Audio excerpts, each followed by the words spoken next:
રાજકોટના આટકોટમાં 6 વર્ષની બાળકી સાથે દુષ્કર્મની ઘટના બની હતી। આટકોટ દુષ્કર્મ કેસમાં આરોપી પર 2 રાઉન્ડ ગોળીબાર થયો હોવાની વિગતો અત્યારે પ્રાપ્ત થઈ રહી છે। આરોપીએ હુમલો કરતા પોલીસે 2 રાઉન્ડ ફાયરિંગ કર્યું છે। જી હા, પોલીસે સ્વ બચાવમાં ફાયરિંગ કર્યું હોવાની માહિતી અત્યારે પ્રાપ્ત થઈ રહી છે। આરોપીના બંને પગમાં ગોળી વાગી છે। તો રાજકોટના આટકોટમાં 6 વર્ષની બાળકી સાથે દુષ્કર્મની ઘટના બની હતી। તે આરોપીને અત્યારે આટકોટમાં દુષ્કર્મ કેસના આરોપી કે જેના પર 2 રાઉન્ડ ફાયરિંગ પોલીસે કર્યું છે। વિગતો એવી પ્રાપ્ત થઈ રહી છે કે પોલીસે સ્વ બચાવમાં આ ફાયરિંગ કર્યું છે। વધુ માહિતી સાથે સંવાદદાતા ગૌતમ જોડાઈ ગયા છે। જી ગૌતમ, ચોક્કસ જે જસદણના આટકોટની અંદર જે દુષ્કર્મની ઘટના બાળકી સાથેની સામે આવી હતી તેમાં જે આરોપી છે તેને તો ઝડપી લેવામાં આવ્યો છે, પરંતુ આરોપીને ઝડપી લેવામાં આવ્યા બાદ પોલીસ દ્વારા જે આ આરોપી છે તેનું રિહર્સલ છે તે કરવામાં આવી રહ્યું હતું।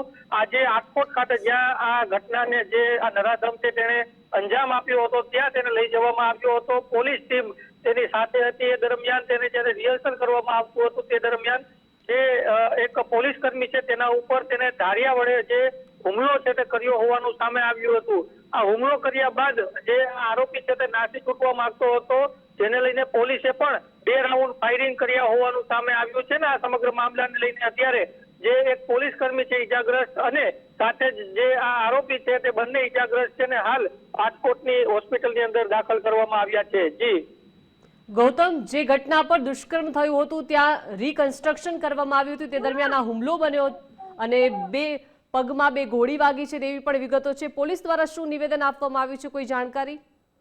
હજી ચોક્કસ પોલીસ દ્વારા જે અત્યાર સુધીમાં જે સ્પષ્ટીકરણ કરવામાં આવ્યું છે મુજબ જે આરોપી છે તે નાસી છૂટવા માંગતો હતો અને જે પોલીસ કર્મી છે ત્યાં જે ટીમ સાથે હતી તેમના જે પોલીસ કર્મી છે તેમની ઉપર તેને હુમલો કર્યો હતો। હુમલો કરતાની સાથે જ પોલીસે પણ એક્શનમાં આવવું પડ્યું હતું ને ત્યારબાદ જે આરોપી છે તે નાસી ન જાય એના માટે 2 રાઉન્ડ ફાયરિંગ કર્યા હતા ને પગના ભાગે જે પોલીસ કર્મી છે તેને પણ પગના ભાગે ઈજા થઈ છે। તો બીજી બાજુ જે આ આરોપી છે જે નરાધમ છે તેને પણ પગના ભાગે ઈજા થઈ હોવાનું સામે આવ્યું છે।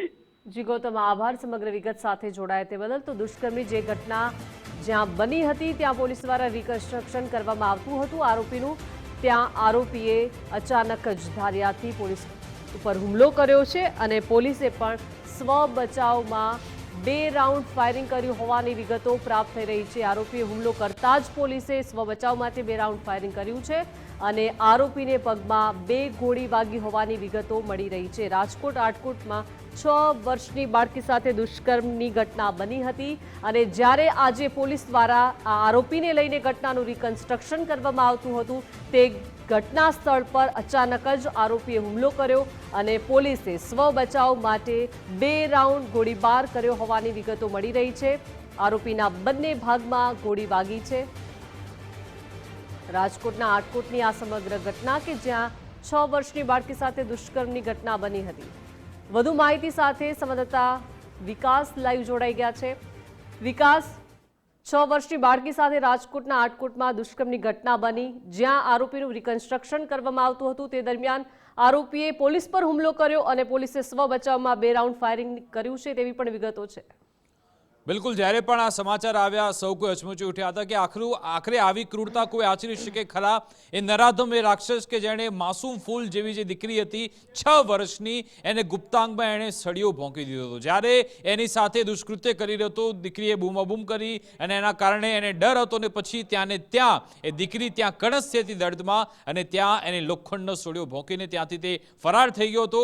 જો કે એ દુષ્કૃત્યો થયા બાદ પોલીસ તરત જ એક્ટિવ થઈ હતી અને અલગ ટીમ બનાવી, 10 જેટલી ટીમ બનાવી, ઘણા બધા લોકોની પૂછપરછ થઈ, જેમાં એક સાથે 100 લોકોની પૂછપરછ તપાસ કરવામાં આવી હતી, જેમાંથી એક્સપર્ટને સાથે રાખીને આ નરાધમની ઓળખ થઈ હતી જેનું નામ છે રામસિંહ તેરસિંહ। અને જ્યારે પોલીસે આજે તેને કોર્ટમાં રજૂ કર્યો, 5 દિવસના રિમાન્ડ પણ તેના મળી ગયા હતા અને પછી તપાસના ભાગરૂપે જ્યારે તેને એક ઘટના સ્થળે, કારણ કે આખા કેસમાં જ્યારે તમારે સાબિત કરવાનું હોય, પુરાવા ખૂબ જ મહત્વનો હોય છે, એટલે ઘટનાનું રિકન્સ્ટ્રક્શન કરવામાં આવ્યું. એ જે સળિયો હતો, લોખંડનો સળિયો, એ પણ કબજે લેવો, હથિયાર કબજે લેવું ખૂબ જ જરૂરી હતું. એટલા માટે જ પોલીસની ટીમ ત્યાં પહોંચી હતી. પરંતુ એ જ આડમાં જ્યારે વાડીમાં પોલીસની ટીમ અને આ નરાધમ ત્યાં પહોંચે છે, રામસિંહ તેરસિંહ જેનું નામ છે, એણે ત્યાં એક કોન્સ્ટેબલ પર હુમલાનો પ્રયત્ન કર્યો. એણે સમાચાર એ મળ્યા છે કે ધાર્યા વડે એક કોન્સ્ટેબલ પર એણે પ્રહાર કર્યો હતો, જેના કારણે કોન્સ્ટેબલને ખભાના ભાગે ઈજા પહોંચી છે. અને પછી અંધારાનો સમયગાળો હતો ને એ વિસ્તારમાંથી એ આ નરાધમ ભાગીને જાય અને સાથે સાથે પોલીસ પર પણ હુમલો કરી રહ્યો હતો. એટલા માટે પછી એના પર ફાયરિંગ કરવામાં આવ્યું છે. પોલીસે સ્વ બચાવમાં ફાયરિંગ કર્યું. અત્યારે આપણી પાસે વિગત એટલી છે કે એને પગના ભાગે ઈજા પહોંચી છે, પગના ભાગે ફાયરિંગ થયું છે. કહેવાય રહ્યું છે કે 2 રાઉન્ડ ફાયરિંગ થયું છે.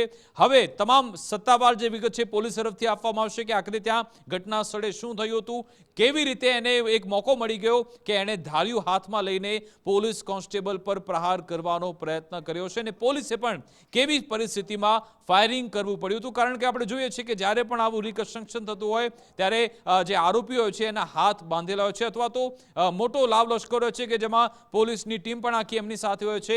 અહીંયા ક્યાં આવી ચૂક રહી ગઈ અથવા તો એ નરાધમ એ કેવી રીતે ત્યાંથી બચવાનો પ્રયત્ન કર્યો હતો, કેવી રીતે પોલીસ પર હુમલો કર્યો, તમામ વિગત આપવામાં આવશે. પણ હાલ જે કોન્સ્ટેબલ જેમને ઈજા પહોંચી છે એમને પણ ત્યાં હોસ્પિટલમાં સારવારથી લાવવામાં આવ્યો છે અને આ રાક્ષસ નરાધમ કે જેને પગમાં ગોળી વાગી છે એ પણ અત્યારે ત્યાં હોસ્પિટલમાં છે. આ કિસ્સો સામે આવ્યો ત્યારે ફરી એકવાર નિર્ભયા કેસની યાદ આવી હતી કે જેમાં પણ આવી રીતે હેવાનિયત આચરવામાં આવી હતી અને અહીંયા પણ મૂળ આ જે દાહોદની એક શ્રમિક પરિવારની દીકરી 6 વર્ષની માસૂમ ફૂલ જેવી બાળકી જેની સાથે ખેતરમાં લઈ જઈને આ રામસિંહ તેરસિંહ કે જે પોતે 3 બાળકોનો પિતા છે, 30 વર્ષીય રામસિંહ તેરસિંહ કે જેના પોતાના ઘરમાં માસૂમ દીકરી છે, છતાં પણ તેણે આવી હેવાનિયત આચરી હતી. જો કે હવે જ્યારે પોલીસ એની સામે એક કાયદાનો કોરડો વીંજી રહી છે એ દરમિયાન એણે ત્યાંથી પોલીસ પર હુમલાનો પ્રયત્ન કર્યો. એક પોલીસ કોન્સ્ટેબલ જેમને ખભાના ભાગે ઈજા પહોંચી છે તેમની પણ હાલ સારવાર ચાલી રહી છે. આપણી સાથે અમારા સંવાદદાતા મુકેશ જોડાઈ ગયા છે, એમની સાથે વાત કરીએ. દુર્ગેશ જોડાઈ ગયા છે. દુર્ગેશ, જણાવશો કે અત્યારે આપની પાસે શું જાણકારી છે, આ કેસમાં આગળ શું અપડેટ છે? જે અતિ સત્તારી જે આટકોટ ના પોલીસ સ્ટેશનમાં ગુનો નોંધાયો હતો, જે દુષ્કર્મની બાબત હતી, તેમાં જે આરોપી રામસિંહ છે તેને લઈ જવામાં આવ્યો હતો અને ત્યાં પોલીસ ઉપર તેને ફરાર થવા માટે હુમલો કર્યો હોય. પોલીસે સ્વ બચાવમાં રામસિંહ ઉપર ફાયરિંગ કર્યું હોય, પગના ભાગે 2 રાઉન્ડ ફાયરિંગ થયા હોય તેવી પ્રાપ્ત વિગત અત્યારે મળી રહી છે. પોલીસ આ બાબતે અત્યારે કશું કહી નથી રહી. એક પોલીસ કર્મી પણ ઈજાગ્રસ્ત થયો છે અને સમગ્ર મામલા બાબતે રાજકોટ ગ્રામ્ય એસપી પણ અત્યારે કેડીપી હોસ્પિટલ ખાતે આવી પહોંચ્યા છે અને ડીવાયસપી સહિત એલસીબી એસઓજી સહિતનો પોલીસ કાફલો ખડકાઈ ગયો છે અને મામલો જે છે અતિ ગંભીર છે. પરંતુ હાલ જે છે પોલીસ કે કશું કોઈ વહીવટી તંત્ર દ્વારા કોઈ પણ પ્રકારની માહિતી અત્યારે પ્રાપ્ત નથી થઈ રહી અને કશું બોલવા માટે નથી થઈ રહ્યા. અને હાલ જે આરોપી છે તેની સારવાર છે એ કેડીપી હોસ્પિટલમાં ચાલુ છે. બિલકુલ, આભાર દુર્ગેશ કરી આપવા બદલ. તો અત્યારની આ પ્રાથમિક વિગતો છે કે જેમાં પોલીસે સ્વ બચાવમાં એ નરાધમ પર ફાયરિંગ કરવું પડ્યું છે કારણ કે રિકન્સ્ટ્રક્શન દરમિયાન ત્યાં એ જગ્યાએ જે તે સ્થળે એને લઈ જવામાં આવ્યો હતો, ત્યાંથી તેની પાસે એ જગ્યાએથી ધાર્યું હાથમાં આવી ગયું અને એણે પોલીસ પર અત્યારે હુમલો કર્યો છે. અત્યારના સમાચાર છે, તમામ અપડેટ્સ આપને આપતા રહીશું. પણ એ નરાધમ કે જેને બક્ષી ન શકાય કારણ કે એણે એણે ક્રૂરતા આચરી છે કે જેણે સપનામાં પણ ન વિચાર્યું કે એવી માસૂમ ફૂલ જેવી બાળકી જોડે કોઈ આવું કેવી રીતે કરી શકે. સૌના મનમાં એક સવાલ તો હતો, પણ અત્યારે સમાચાર એ છે કે આ નરાધમ અત્યારે હોસ્પિટલના બિછાને પડ્યો છે એના જ પરાક્રમે, એના જ પાપે, કારણ કે એણે પોલીસ પર હુમલાનો પ્રયત્ન કર્યો. પહેલા તો એણે એટલું મોટું જઘન્ય કૃત્ય કર્યું છે કે એણે એ દીકરી સાથે એનું જીવન બરબાદ કર્યું. એ પરિવારના લોકો પણ અત્યારે પ્રતાડિત છે. અત્યારે અત્યારે દર્દમાં કણસી રહ્યા છે. દીકરી પણ એ ત્યાં દર્દમાં કણસતી હતી ત્યાંથી ભાગી ગયો. ઉપરથી એણે આવી રીતે પોલીસની સામે પણ પ્રહારનો પ્રયત્ન કર્યો, હુમલાનો પ્રયત્ન કરે છે. મતલબ કે આવા લોકો આપણા સમાજમાં ન જ જોવા જોઈએ. આવા જે રાક્ષસી વૃત્તિ ધરાવનાર લોકો છે એ આપણી વચ્ચે ક્યારે ન જ હોવા જોઈએ. એવા લોકોનો હિસાબ બરાબરથી પોલીસે કાયદાની રૂએ કરવો જ જોઈએ. હવે જોઈશું કે કુદરત આમાં કેવો ન્યાય કરે છે. જી વિકાસ, આભાર સમગ્ર વિગત સાથે જોડાયા તે બદલ.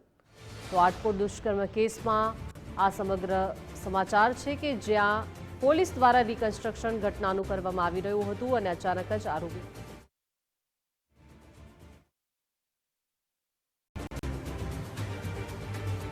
તો આટકોટથી સમાચાર કે જ્યાં 6 વર્ષની બાળકી સાથે દુષ્કર્મ આચરવામાં આવ્યું હતું. કેસમાં આરોપી પર 2 રાઉન્ડ ફાયરિંગ પોલીસે કરવું પડ્યું છે કારણ કે એ નરાધમે પોલીસ પર હુમલાનો પ્રયત્ન કર્યો હતો.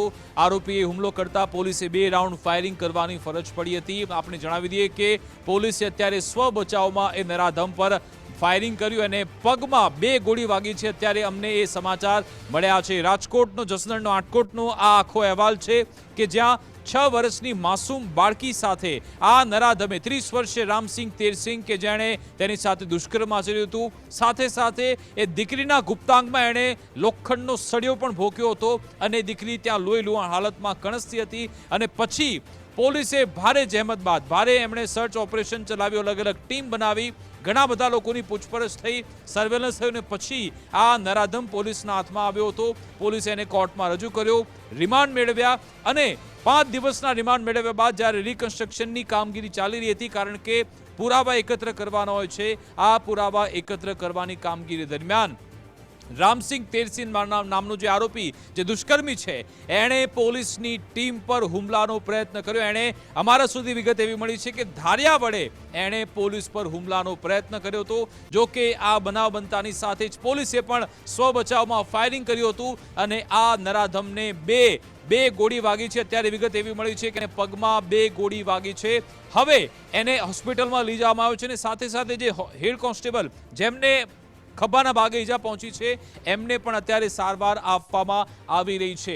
આ અત્યાર સુધીના અપડેટ્સ અમારા સુધી છે કે જ્યાં એ રામસિંહ તેરસિંહ એ આરોપી, એ નરાધમ, એ રાક્ષસ, હું એને કહું છું કે આવા લોકો સમાજમાં ક્યારે પણ એને અવકાશ ન હોવો જોઈએ. આવા લોકો આપણી વચ્ચે જીવવા માટે લાયક છે જ નહીં કારણ કે એ લોકો ફક્ત અને ફક્ત દૂષણ ફેલાવે છે, કાયદો હાથમાં લે છે, એમને કાયદાનો કોઈ ડર નથી. એનો ન્યાય કુદરત તો કરશે પણ કાયદાની રૂએ બંધારણની રીતે એને જે પણ સજા મળવી જોઈએ એના માટે એની એ તમામ જવાબદારી નક્કી થવી જરૂરી છે. અને એ જ માટે પોલીસની ટીમ કામગીરી કરી રહી હતી અને એ જ દરમિયાન જ્યારે એ આખી ઘટનાનું રિકન્સ્ટ્રક્શન ચાલી રહ્યું હતું એણે જે લોખંડના સળિયાનો ઉપયોગ કર્યો હતો એ હથિયાર પણ પોલીસ તેને કબજે કરવાનો પ્રયત્ન કરી જ રહી હતી. એ જ દરમિયાન આ નરાધમ તેણે એના હાથમાં કોઈ ધાર્યું આવી જાય છે અને પછી એણે પોલીસની ટીમ પર હુમલાનો તેણે પ્રયત્ન કર્યો હતો.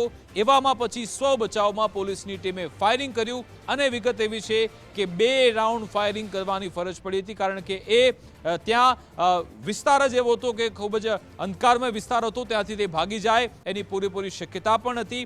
સાથે સાથે વધુ એક હુમલો કદાચ પોલીસ પર ન કરે એટલા માટે જ પછી પોલીસે અહીંયા ફાયરિંગ કરવું પડ્યું છે. અત્યારે તેને હોસ્પિટલ લાવવામાં આવ્યો છે. જોઈશું હવે કુદરત એનો કેવો ન્યાય કરે છે, શું થાય છે, એની સાથે તમામ અપડેટ્સ આપને આપીશું. અત્યારે વિગત એવી મળી છે કે એને બે ગોળી અને પગમાં વાગેલી છે. સાથે સાથે એક પોલીસ અધિકારી જેમને ખભાના ભાગે ઈજા પહોંચી છે, એણે ધાર્યું એ પોલીસને અહીંયા માર્યું હતું ખભાના ભાગે, એ પોલીસ કર્મી પણ જલ્દીથી સ્વસ્થ થઈ જાય એવી અત્યારે અમે પ્રાર્થના કરી રહ્યા છીએ. પણ હવે આ કેસમાં શું એ નરાધમ, શું એનું પ્રાણ પંખેરું ઉડી ગયું છે કે કેમ, એના પર પણ અમારી નજર છે, કેવી હાલત છે, પણ તમામ અપડેટ્સ આપને આપીશું. અમારી સાથે સંવાદદાતા ગૌતમ ભેડા ફોનલાઈન પર જોડાઈ ગયા છે. ગૌતમ, આખું એ ડિટેલ સાથે જણાવો કે આખરે શું થયું હતું, કેવી રીતે એ નરાધમ કે જેણે એ હથિયાર હાથમાં લીધો ને પછી પોલીસ પર હુમલાનો પ્રયત્ન કર્યો અને પછી પોલીસે ફાયરિંગ કરવું પડ્યું. જી ચોક્કસ, પોલીસ દ્વારા જે પ્રાથમિક માહિતી આપવામાં આવી છે એ મુજબ જો વાત કરીએ તો જે આ નરાધમ છે તેને કોર્ટમાં રજૂ કરવામાં આવ્યો હતો, ત્યારબાદ તેના રિમાન્ડ માટે પણ માંગણી કરવામાં આવી હતી ને ત્યારબાદ જે આ નરાધમ છે તેને જે જગ્યાએ દુષ્કર્મ આચર્યું હતું બાળકી સાથે ત્યાં લઈ જવામાં આવ્યો હતો ત્યારે જે આ જે નરાધમ છે તેમને જે રિહર્સલ છે જે કરવામાં આવ્યું હતું કે કઈ રીતના તેણે આ આખો જે દુષ્કર્મની જે ઘટના છે તેને અંજામ આપ્યો એ દરમિયાન જે હથિયાર છે તે તેના હાથમાં લઈ લીધું હતું, જે એક લોખંડનું હથિયાર છે તે તેના હાથમાં લઈ લીધું હતું અને ત્યારબાદ તેણે પોલીસ ઉપર હુમલો કરવાનો પ્રયાસ કર્યો હતો અને ત્યારબાદ તે નાસી છૂટવા માટેના પણ તેણે પ્રયાસો કર્યા હતા. આ તમામ જે ઘટના સર્જાઈ એ દરમિયાન પોલીસ પણ હરકતમાં આવી અને પોલીસ દ્વારા 2 રાઉન્ડ ફાયરિંગ પણ કરવામાં આવ્યા. આખી જે ઘટના બની તેમાં જે આ નરાધમ છે તેને પણ પગમાં ગોળી વાગી હોય તેવું હાલ પ્રાથમિક વિગત જે પોલીસ દ્વારા સ્પષ્ટીકરણ કરવામાં આવ્યું છે મુજબ સામે આવી છે. તો બીજી બાજુ એક પોલીસ કર્મી છે તે પણ આ ઘટનાની અંદર ઇજાગ્રસ્ત છે ને બંનેને હાલ હોસ્પિટલની અંદર સારવાર અર્થે ખસેડવામાં આવ્યા છે. આ તમામ માહિતી અત્યાર સુધીમાં જે પ્રાથમિક માહિતી જે રાજકોટ ગ્રામ્ય પોલીસ છે તેમના દ્વારા આ ઘટનાને લઈને આપવામાં આવી છે. બિલકુલ આભાર તમામ જાણકારી આપવા બદલ. તો અત્યારે પોલીસની ટીમ આ વિશે બધી તમામ અપડેટ્સ આપશે, પણ અત્યારે ન્યૂઝ એ છે કે એ નરાધમ અત્યારે હોસ્પિટલના બિછાને પડ્યું છે, તેને બંને પગમાં ગોળી વાગેલી છે. હવે ત્યાંથી વધુ શું વિગત આવશે એ જોવાનું રહેશે. આ જે કેસની વાત કરીએ તો રામસિંહ તેરસિંહ ડડવેજરવાળા કે જેને આજે કોર્ટમાં રજૂ કરવામાં આવ્યો હતો અને પછી એના 15 ડિસેમ્બર સુધીના રિમાન્ડ મંજૂર થયા છે અને એણે જે ગુનાના કામે જે ઉપયોગમાં લોખંડનો સોડે લીધો હતો એણે ગુનો આચરી ખેતરમાં ફેંક્યો હતો અને એ જ હકીકત જાણવા માટે સરકારી પંચો સાથે આ આરોપીને ત્યાં લઈ જવામાં આવ્યો હતો અને એ જ દરમિયાન વાડીએ કાનપુર ગામની સીમમાં લઈ જઈ મુદ્દામાલ કબજે કરવાની કાર્યવાહી ચાલી જ હતી અને આરોપી જેણે પોતાનું રહેઠાણ નજીક હોય ત્યાં લઈ જતા દરમિયાન જ આરોપીએ લોખંડનું ધાર્યું, પોલીસ પાર્ટી પર હુમલો કર્યો એના વડે અને પછી જેમાં એલસીબીના કર્મચારી છે ધર્મેશભાઈ બાવળિયા એમને ડાબા હાથે તેમને ઈજા પહોંચી છે અને તીક્ષ્ણ હથિયાર વડે કોઈ ગંભીર બનાવને અંજામ ન આપે માટે અંધારાનો લાભ લઈ નાસી પણ ન જાય એટલા માટે જ પછી પોલીસની ટીમે સમય સૂચકતા દાખવી આના પર ફાયરિંગ કર્યું છે. 2 રાઉન્ડ ફાયરિંગ કર્યું જેમાં તાત્કાલિક આ જે નરાધમ છે ત્યાં ઢળી પડ્યો હતો અને હવે તેને હોસ્પિટલ લાવવામાં આવ્યો છે. કેડીપી હોસ્પિટલ આટકોટ ખાતે તેને સારવાર અર્થે લાવવામાં આવ્યો છે અને ત્યાં અત્યારે તેને હોસ્પિટલમાં રાખવામાં આવ્યો છે. સાથે સાથે જે પોલીસ કર્મી છે ધર્મેશભાઈ બાવળિયા એમને પણ આ જ હોસ્પિટલમાં લાવવામાં આવ્યો છે કારણ કે એમને પણ ખભાના ભાગે ઈજા પહોંચેલી છે અને હવે ત્યાંથી શું અપડેટ્સ આવે છે જોવાનું રહેશે. આજ અંગે વધુ વાતચીત કરીશું. અમારી સાથે ધર્મેશ પણ ફોનલાઈન પર જોડાઈ ગયા છે. ધર્મેશ, હમણાં વધુ એક આવો બનાવ બન્યો કે જેમાં આવો નરાધમ કે પછી કોઈ આવો રેઢો ગુનેગાર જે ભાગવાનો પ્રયત્ન કરે ને પછી પોલીસે ફાયરિંગ કરવું પડે છે. વિકાસ, જ્યારથી આ રાજકોટની નિર્ભયા કાંડ બહાર આવ્યો છે ત્યારે ફરીથી દિલ્હીની એ ઘટના યાદ આવી ગઈ છે અને સમગ્ર સૌરાષ્ટ્ર અને ગુજરાતમાં એક હાહાકાર મચી ગયો હતો. પરંતુ રાજકોટ રૂરલ પોલીસે છેલ્લા 2 દિવસથી આ આરોપીને ઝડપવા માટે પણ કેટલા લોકોનું ઇન્ટ્રોગેશન કર્યું અને ખરેખર એ આરોપી ઝડપાયો અને એ પછી આજે કોર્ટ કાર્ય પછી રિકન્સ્ટ્રક્શન સમયે પણ એ દુષ્કર્મનો આરોપી રામસિંહ એ લોખંડના ધારિયા વડે પોલીસ પર હુમલો કરવાની જે વાત છે અને એ પછી એમના જવાબમાં પોલીસ દ્વારા ફાયરિંગ કરવામાં આવ્યું છે. સૌથી મહત્વની વાત એ છે કે અત્યારે જે ફાયરિંગ કર્યું જેને કારણે જે નરાધમ કહી શકાય રામસિંહ એમના પગે પગ વાગી છે અને બંનેની સારવાર પોલીસ કર્મી ઘાયલ થયો છે. એલસીબીના કોન્સ્ટેબલ એ પણ પરવાડીએ જે રાજકોટની હોસ્પિટલ છે અને આરોપી પણ ત્યાં છે જેણે આ હુમલો કરવાની કોશિશ કરી હતી. પણ સૌથી મહત્વની વાત એ છે કે જ્યારથી આ બનાવ પ્રકાશમાં આવ્યો છે ત્યારથી લોકોનો એક હાહાકાર મચી ગયો છે કે એક 6 વર્ષની માસૂમ સાથે જે ઘટના કરી છે એ પાછી દિલ્હીની એ ઘટના યાદ કરાવી છે અને પોલીસ તંત્રે આપણે કીધું એમ અગાઉ વિકાસ કેટલાય આરોપી માટે એમને સગડ માટે કેટલા મહેનત કરી અને જે કહી શકાય કે ઇન્ટ્રોગેશન બાદ આ આરોપીને ઝડપ્યો હતો અને જેને કહી શકાય કે આ આરોપીએ જે દુષ્કૃત્ય કરતા જે ચિત્કાર કર્યો છે જેને કહી શકાય લોખંડના સળિયા સાથેનું જે એમનું જે ઘટના બની છે એ માસૂમ સાથે ઘટના બની છે એટલે માત્ર રાજકોટ સૌરાષ્ટ્ર અને ગુજરાતમાં હાહાકાર મચી ગયો હતો. અત્યારે આ સમાચાર મળી ગયા છે. જોકે થોડી જ વારમાં રાજકોટ રૂરલ એસપી દ્વારા કદાચ સમગ્ર વિગતોની પ્રેસ પણ થાય એવી શક્યતા ત્યાં દર્શાવાઈ રહી છે. પણ રાજકોટ નજીકની હોસ્પિટલમાં ત્યાં સારવાર ચાલી રહી છે અને આ જે આરોપી છે તેણે લોખંડના ધારિયા વડે પોલીસ પર ફરાર થવા માટે જે હુમલો કર્યો છે એના જવાબમાં ફાયરિંગ કરવામાં આવ્યું હોવાનું અત્યારે પોલીસ સૂત્રો જણાવી રહ્યા છે. જી બિલકુલ આભાર ધર્મેશ તમામ જાણકારી આપવા બદલ. તો આ આખા પ્રકરણમાં જે એલસીબી તરફથી હતા ધર્મેશભાઈ બાવળિયા, એમને ખભાના ભાગે ઈજા પહોંચી છે. એમની પણ અત્યારે ત્યાં કેડીવી હોસ્પિટલમાં સારવાર ચાલી રહી છે. આ નરાધમા રાક્ષસ એણે પણ ધારિયાથી હુમલાનો પ્રયત્ન કર્યો હતો. અત્યારે તેના પગમાં પણ 2 ગોળી ધરબી દેવામાં આવી છે અને હવે તેનું શું થાય છે એના પર પણ અમારી નજર છે. પણ અત્યારે દુષ્કર્મના આ આરોપી પર પોલીસે ફાયરિંગ કરવું પડ્યું છે એ અત્યારની વાસ્તવિકતા છે. કારણ કે એને કાયદાનો ડર નથી ને પછી એને સબક શીખવવું પણ ખૂબ જ જરૂરી છે. આવા જે નરાધમો છે, આવા રાક્ષસો છે, ક્યારે પણ એને સાંખી ન લેવાય અને એને બરાબરનો જવાબ આપવો પણ જરૂરી છે. ને એટલા માટે જ પછી પોલીસે સબક શીખવાડ્યો. પોલીસે એને પણ એવો જવાબ અત્યારે આપી દીધો છે. એક સાથે 2 રાઉન્ડ જ્યારે ગોળી એને ધરબી દેવામાં આવી હશે ત્યારે કેવી હાલત એની થઈ હશે. એને ખબર હશે કે આગળ એણે જે કૃત્ય કર્યું છે, દુષ્કૃત્ય કર્યું છે, હવે એને એની સજા મળી રહી છે. અત્યારે વિગત એટલી જ છે કે જ્યારે એને રિકન્સ્ટ્રક્શન દરમિયાન જે સ્થળે લઈ જવામાં આવ્યો ત્યાં પોતાના ઘર તરફ જતી વખતે એણે ધારિયા વડે પોલીસ પર હુમલો કર્યો અને પછી પોલીસે સ્વ બચાવમાં 2 રાઉન્ડ ફાયરિંગ કર્યું છે.